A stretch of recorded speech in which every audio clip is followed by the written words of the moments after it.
Hello everyone and welcome to my review for Jujutsu Kaisen Chapter 230. As always, before we get into this week's review, if you haven't already, definitely be sure to like and subscribe. I like to try and hit at least 100 likes on this week's reaction. Now then, without any further ado, let's get right into this week's chapter because it was a good one, let me tell you. This, in a sense, I guess is kind of like a payoff chapter for the last, half of the fight thus far. It goes to explain a lot of things that have been going on that some people have been questioning, both, in the series, characters have been questioning why certain decisions are being made, and the readers as well have been questioning some things. So, first things first. Sukuna was using Mahoraga to adapt to infinity prior to summoning him. It seems more so specifically he was summoning him for the purpose of adapting to Unlimited Void, so he wouldn't be affected by it. He did this through a couple of steps. The first thing that he did was make it so that the sure hit effect of his domain covered everything except for himself, which is kind of weird to think about. I guess if it's surrounding him but isn't covering him, he can still be protected from the guaranteed hit, but I guess a passive effect can go over him. So what was the purpose of doing this? Well, it was so that he could keep getting hit by the effects of Unlimited Void, and Mahoraga could adapt to it. However, if that were happening, he'd be getting stunned a lot, and he'd kind of be getting the shit kicked out of him in the meantime, so it'd be kind of a bad strategy. So the person that he decided to take on the effects of Unlimited Void was Megumi Soul, because I guess he can just kind of do that.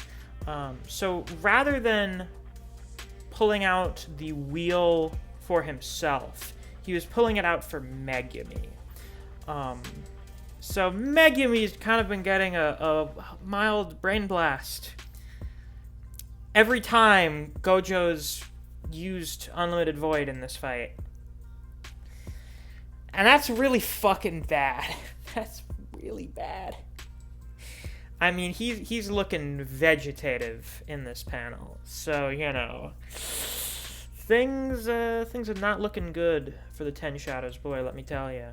Now this is an interesting thing here because it is a very fine example of the benefits that Sukuna is getting from having Megumi as his host over Yuji, and this is why a lot of people have been taking to calling Sukuna a bit of a fraud, because if it weren't for Megumi and the Ten Shadows technique, I'm of the personal opinion that he probably would have lost by now. He probably would have already been beaten by this point, because he wouldn't have been able to negate the effects of Unlimited Void like he's been doing thus far.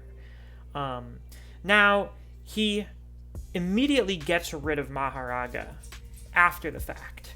And we're wondering, why would he do this?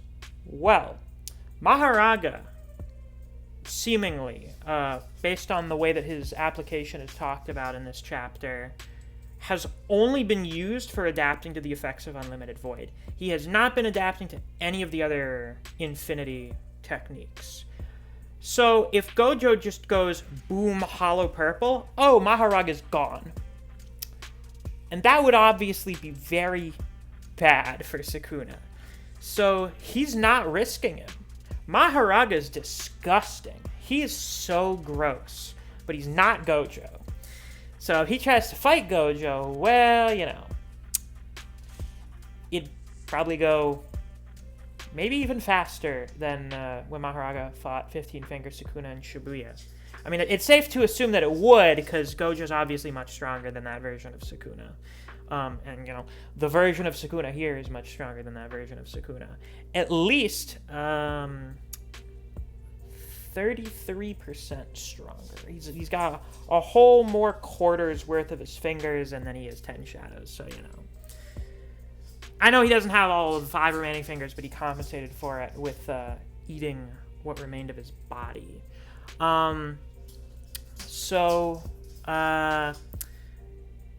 We get a nice little bit of banter here. The translation here in the Viz version isn't as good. I like the TCB version where Gojo initially seems to be really freaked out over what's happening to Megumi, but then goes, it warms my heart to see how desperate you are to beat me. All of this stuff you're going through to beat me. Because, if you couldn't use Megumi, if you couldn't use Maharaga, probably be donezo. We still don't know what the deal is with what Yorozu gave him. That is almost 100% going to be a factor. And we haven't seen him pull out any other techniques. I know a lot of people have been waiting for him to pull out the fire arrow he used to kill Jogo and Maharaga, but I don't think that would be particularly more effective than Cleave and Dismantle, because, it's just another big physical attack. I don't think it would really make that much of a difference in the end. So Gojo says that he's going to just cast his domain again, and as a result, Sukuna will have to bring out Maharaga, and he'll just destroy Maharaga when he does that. However, he can't open his domain again. Because remember a few chapters ago when Gojo's nose started bleeding, and we were wondering, what's going on with that? Well, he starts profusely bleeding from his nose. It's not just a little teeny bit like when, you get a little bit of a nosebleed. It's, a brain damage nosebleed. Because the stuff Yuta was worrying about ended up being correct. Curse techniques lie in the brain. So when you use your domain and your curse technique, that's like taxing your brain to the absolute limit. And then it has to recover for a little bit. What Gojo's been doing is he's been damaging his brain to an extent, using curse techniques to that complicated of a level, and then is attempting to heal his brain to do it again. He's overtaxing it, just doing it over and over again. So he just tried doing that 5 times now. And the brain is not so much of an easy thing to heal, at least consciously. It seems like Hakari is better at doing it just because he does it subconsciously. His body just does it through instinct. But when you have to consciously use reverse curse technique to heal the brain, which is already the control center for cursed energy, that's when things get really complicated. And that's why someone like Gojo can't even do it forever. So it seems we have finally, at long last, reached a true limit for Gojo. He can only engage in an incredibly high level relative domain battle 4 times, and then immediately attempt to use reverse curse technique to recover his technique after those domain clashes until the 5th time, at which point his brain goes, nuh-uh, if I do that again, I'm gonna fucking explode and you're gonna die. We have finally reached a limit that, thus far at least, Gojo seemingly cannot overcome. I imagine, given enough time, maybe, he'd be able to heal his brain enough to do a domain expansion again. But this is way too much of an intense and very high-speed battle to focus on doing something like that. So Gojo has reached his breaking point. Who would have ever thought such a moment would come? I mean, most of us probably figured it would come during this fight, but speaking based on precedent, who would have ever thought? So at this point, Sukuna starts to talk some really mad shit. And he does a good job at it too. I mean, he starts talking about how he's going to close his domain's barrier, because I'm not going to let you run away. You could still use your curse techniques a bit, I imagine, but you can't cast a domain. So you could probably flee using blue. But I'm not going to let you. I don't need the power boost from having an open barrier anymore. And then I'm going to cut you to pieces. And at the same time, as you try to struggle and fight back, I'm going to use Maharaga just to adapt to infinity on the whole. I'm just going to adapt to all of your moves, just to flex on you. Something that no man since Toji Fushiguro has done to Satoru Gojo. And even then, that was teenage Gojo, before he unlocked the full extent of his powers, before he got reverse curse technique and became super cracked, before he became the honored one, before he became the top of the verse. No one has been able to talk to current prime Gojo like this before. It's crazy. Sukuna's the only person that can do this. He is the only person who is really, actually on Gojo's level. And oh my god, do I prefer the TCB translation for this page, where Sukuna says, "By so-called strongest sorcerer, you were born in an era without me, and that's why people thought you were so strong. That's why you were hailed as the strongest, because all of the other people in your era sucked. And that's also why you are so painfully average." Nobody talks to Gojo like this. Nobody can.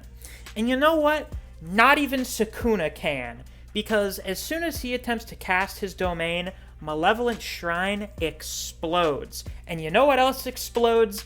Pretty much all of the capillaries in his eyeballs. Because, oh my god, does he get a fucking brain bleed. He is just oozing blood out of his face. Out of his eyes and his nose. He is just gushing blood. And he looks so flabbergasted. He looks so shocked. We have never seen Sukuna look like this before. It is just...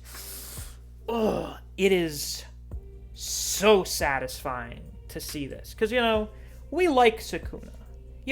We like the very smug and arrogant villains that are able to back up what they say. They can talk the talk, and they can walk the walk.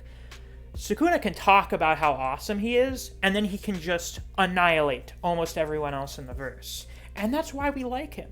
But he's dissing our man Gojo here. Gojo, who is called the strongest for a reason. So for him to say all of this shit, and then just be standing here, just totally stunned like this, oh my god, is it tasty. It's so good. Now, why did this happen to Sukuna? Because he did not have to cast his domain as many times as Gojo did. And, didn't really have to worry, as far as we can tell, as much about recovering his curse technique. He didn't have to do it as many times, so he should be much better off. Not to mention that he has more cursed energy, and due to him being kind of like a curse hybrid, healing himself should be a little bit easier. However, in the previous chapter, he got hit with the effects of Unlimited Void for about 10 seconds. He wasn't really able to buffer the effects of it anymore once Malevolent Shrine got destroyed. So he got exposed to that effect for 10 whole seconds. Now, someone did the math. Based on the calculations that we were given for the 0.2 seconds in Shibuya, he got hit with like 25 years worth of information in 10 seconds. And he kind of walked it off. But not really, because here's that rebound hitting him right now. Because he just did what Gojo tried to do, but honestly, probably a bit worse. Because it doesn't even seem like Gojo was able to really even start casting his domain. Sukuna summoned the shrine, and then his brain gave out. It was just like, no, I can't do this again. So I think he just severely weakened himself here. He just dealt himself such a devastating blow through his own arrogance. And that is always the most satisfying thing to happen. But what's even more satisfying than that is Gojo laughing at him. Oh, he laughs at him because after he was talking all of that shit, here he is still on the same level as Gojo. And I gotta say, this page here in the Viz release, this is one of the best little translated pages for Viz ever since Shibuya ended. I'm dead serious here. My students are watching, so help me look even cooler, okay? Oh, that's so good. That's just so Gojo. That's just perfect for him. I'm a big fan of that page. So what do? They just go back into fisticuffs. Gojo just punches the shit out of Sukuna as Sukuna tries to land a cross counter and misses. So, according to the editor's note, this is the start of round 2 for the fight. Remember when people thought this fight was going to end after 2.5 chapters? Anyway, I'm not going to keep harping on people for that. Maybe a little. I'll probably keep doing it, actually. I mean, if round 2 is going to be even comparable to round 1 in length, shit, I think we're going to have the new longest fight in the series here. Because Yuji, Nobara, and Todo versus Mahito was 12 chapters, I think. I'm pretty sure. Yeah, because it pretty much started on 120 and then it ended on 132. That was 12 chapters. This was the 8th chapter of the fight. This may end up being like the opposite of the Yuji and Mahito fight. Because, I mean, in that fight, they were saying, it's time for round 2 after like the first or second full chapter of the fight. We're 8 chapters into this shit, and they're saying, it's time for round 2 to begin. So, I don't know. I don't think we're going to get a 16 chapter fight yet. We'll probably save that for the final fight, which, is probably going to be Kenjaku. Well, I mean, like, this isn't the final fight. Who else is it going to be other than Kenjaku? But you know what I mean. I don't think we're going to get that long with a fight. I wouldn't complain as long as it maintained this quality. Because, I mean, at this rate, and if we continue with sort of the stuff we have at the end of this chapter, Yorozu's line about how ultimate strength brings solitude, and because I'm so strong and I can fight you, I'm going to teach you about love. She ended up being wrong. If we add more emotional and thematic elements to the fight, just beyond the hype and how good it's been in terms of the representation and implementation of the power system, this could be the best fight. It's up there already. I mean, for me, it's definitely top 5. I think it might be top 3. I'm going to have to look over them all again. Alternatively, I intend to do a full series reread at some point. I don't know if I'm going to wait till it ends or if I'm going to do it a little before. I might as well do it when it ends. But, we'll see. And, of course, we'll see how the fight turns out. We've still got some amount of it left. But very high up there. Definitely meeting the expectations that we all had for this fight. Unless you were expecting, like, city blocks to get leveled, which could theoretically... Well, you've kind of had it a little bit. I mean, like, whole swaths of buildings getting annihilated in a chapter that's comprised entirely of double-page spreads. We haven't gotten anything like that. So I guess if you were expecting something like that, maybe your expectations haven't been met. But in terms of everything else, most certainly meeting the expectations, perhaps in some elements surpassing it. It's up there. How much further up there will it get? Only time will tell. So we're just going to have to wait and find out. But with that, that's all I've got for this week's review.